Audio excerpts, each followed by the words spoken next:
Hello, and welcome back. Welcome back to Voices Behind the Wall of TDCJ. Of course, I am the Queen, Queen Angela. I am the co-founder of the Free Texas campaign. And I got my hands in so much more, but I'm excited to be here on today with every chance I get to be before you guys, the opportunity to share. But if you would, please take this opportunity to share this in your circle of influence. If you would, just share it out, share it with somebody because you never know what the next person may be in need of or what the next person may be able to assist with.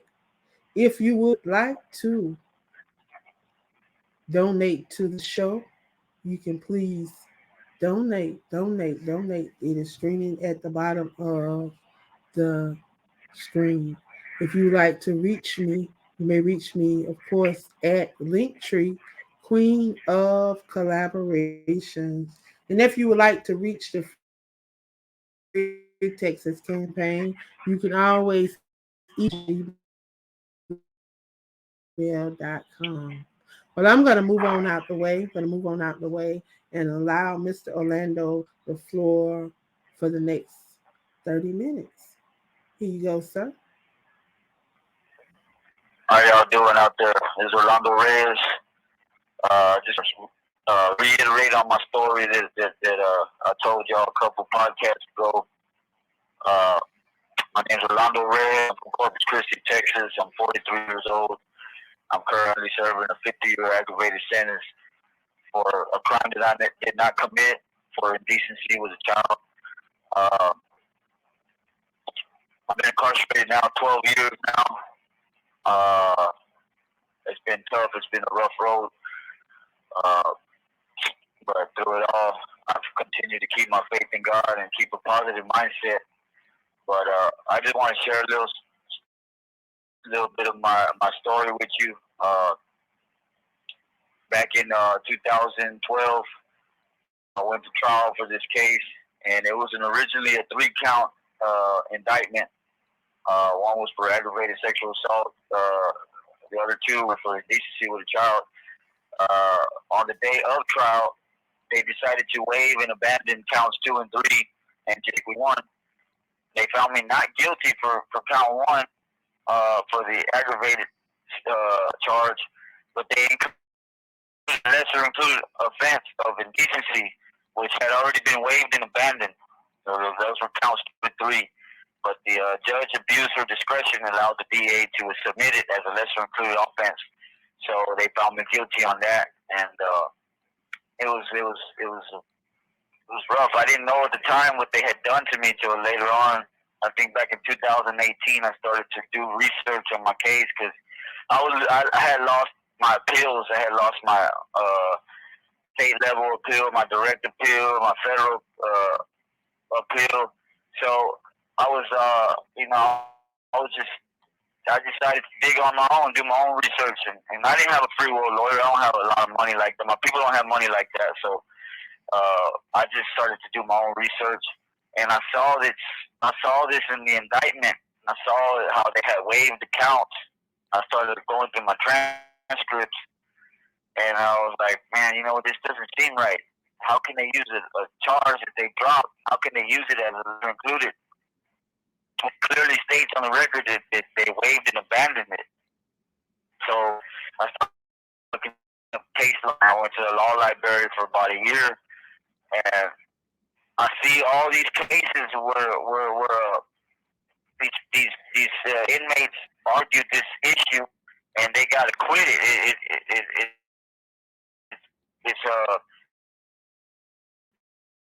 It's to an acquittal. This type of issue. You cannot come back and reuse it, but the state still did it, and here I am with a 50-year sentence. In my trial, she couldn't point me out. She couldn't identify me when they asked her where I was in the courtroom.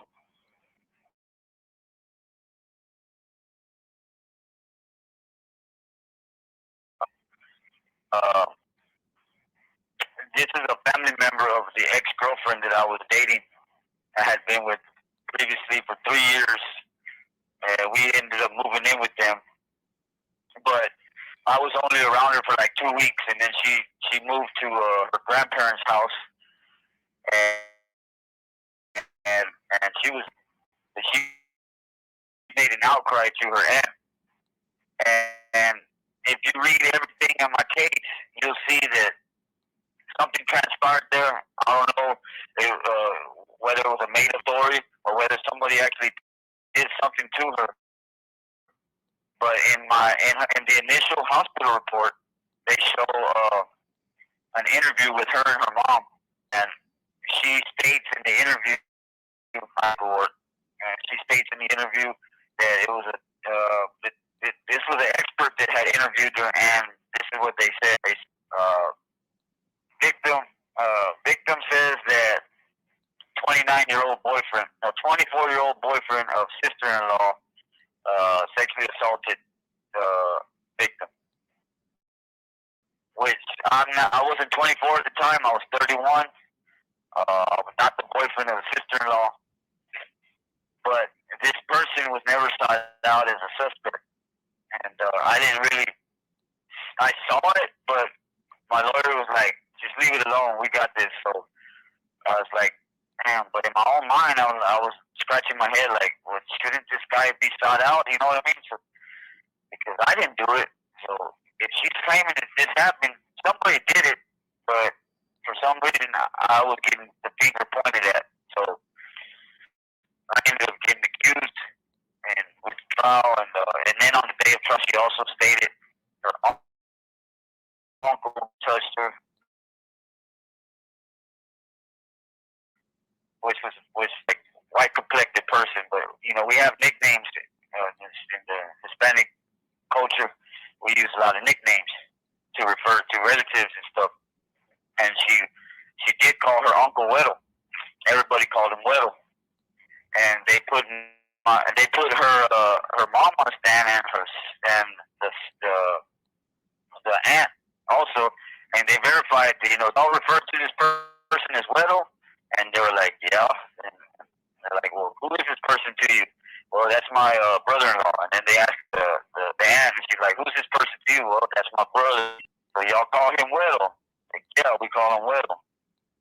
Okay, well, so that was verified, but they excluded him because he was locked up a year prior. So they said that the time issue did not apply to him because he had already been locked up. So they excluded him as a suspect, and they just went ahead and went after me. And it's crazy. A lot of stuff happened that was wrong, but that's pretty much sums it up right there. And it's been a struggle. I don't have much support in the outside world. The girlfriend that I was with, she stayed with me for 6.5 years. So that means something. That people don't see it, but if I feel like you did something to my family member, I don't want to have nothing to do with you. But this woman stayed with me and supported me for 6.5 years, and she knew I was innocent. She would always apologize and say, "I'm sorry for what my family did to you," and stuff like that. But she's human too, so she got lonely. It was overwhelming for her, so she just decided to step away and live her own life, and. But yeah, she stayed with me for 6.5 years, so that was something to me. That meant something to me. That showed me that there's still people that believe in me. But without financial support, it's just hard. Without that free world lawyer, without that signature on them appeals. I also like to mention also that I just got my answer from my actual innocence appeal, which I raised double jeopardy. And you can read double jeopardy at any moment on actual innocence on a subsequent writ. And they denied that, and the state denied it without written order. And when they deny it without written order, that means that they just went along with the trial court's recommendation. They don't even take time to look at it, review it, None of that. They just basically saying, "Yeah, okay, we take your word for it, and we're going to put our stamp of denial on there, and that's all there is to it." And then they move on to the next one. So it's sad how the judicial system works.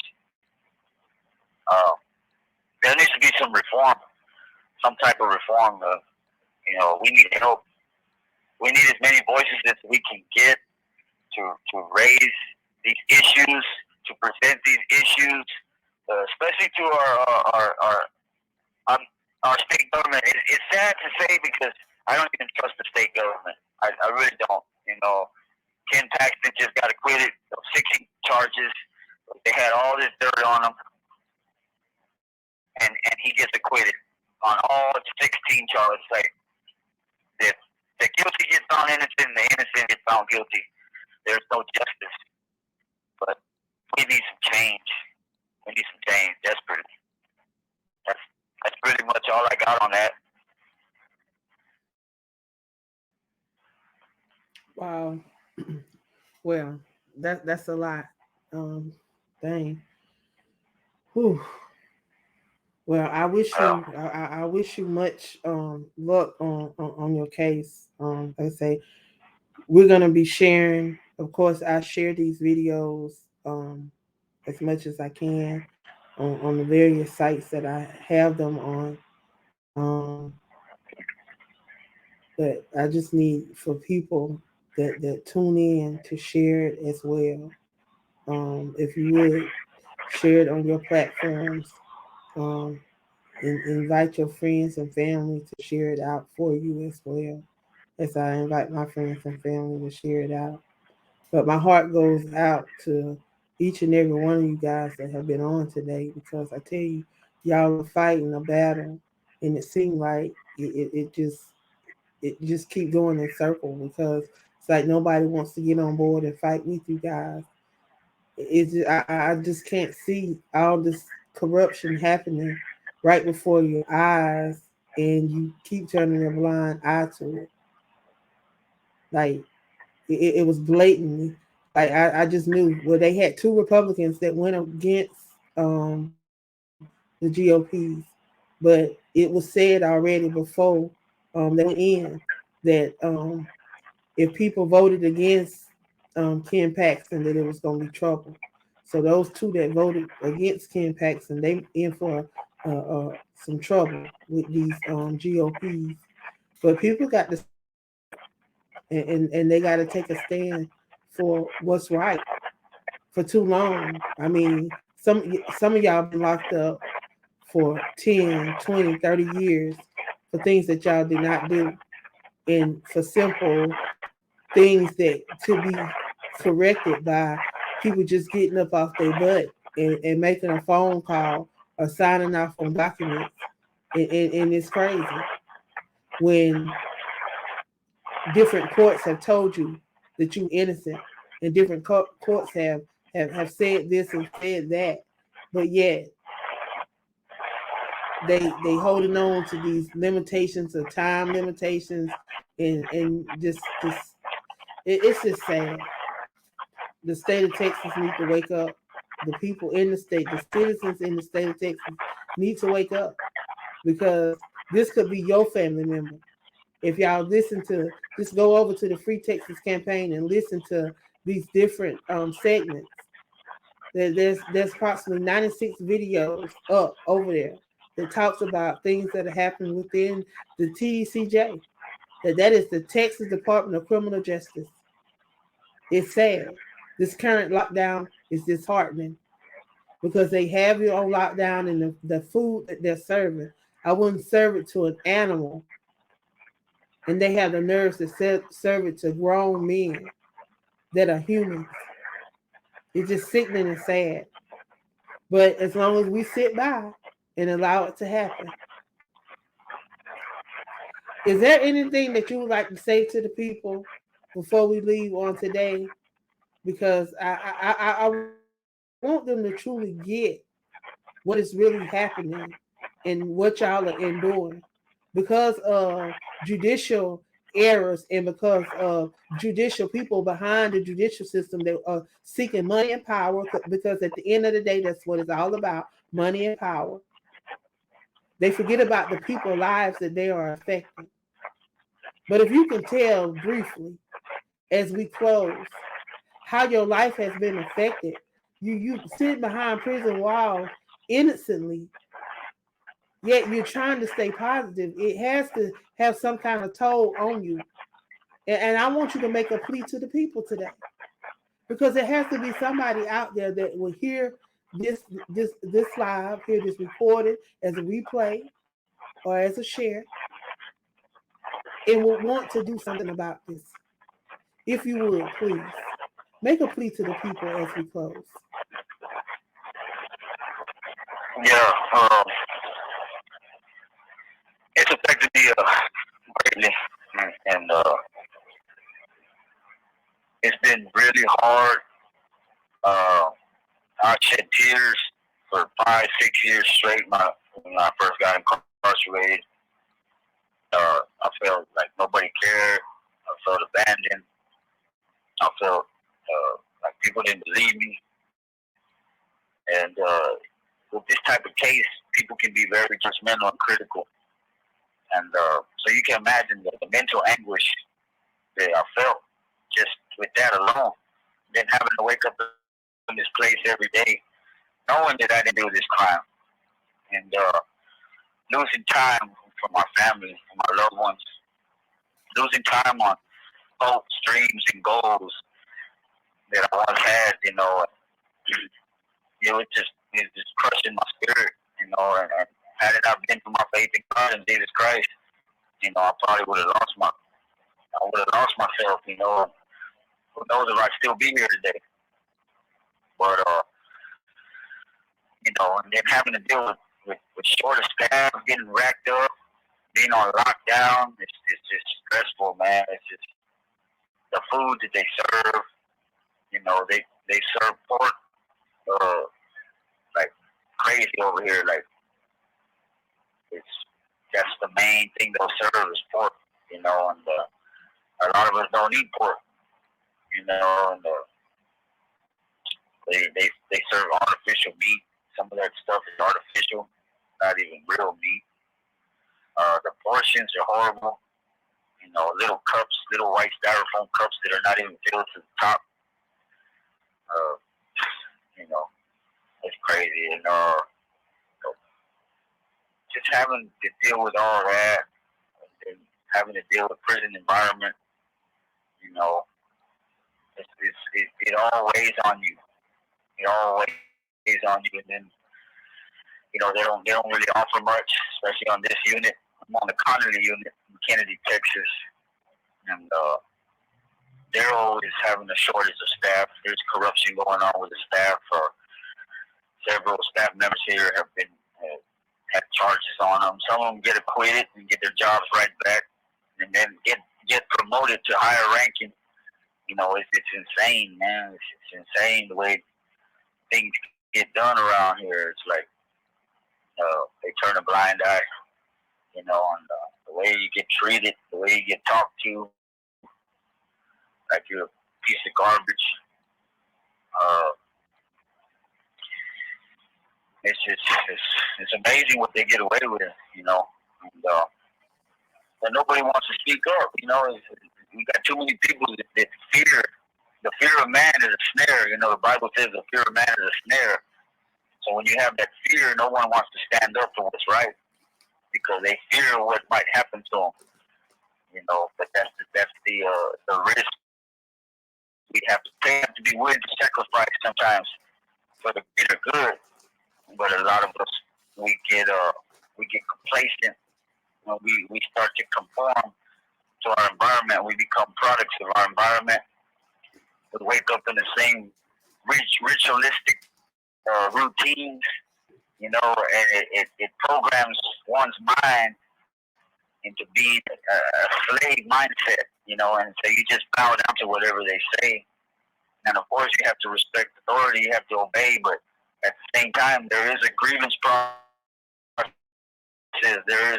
There are ways to to stand up for what is rightfully yours. You know, even though you're locked up, you still have rights. You still have certain rights. You know, but our people perish for lack of knowledge because most of us don't know.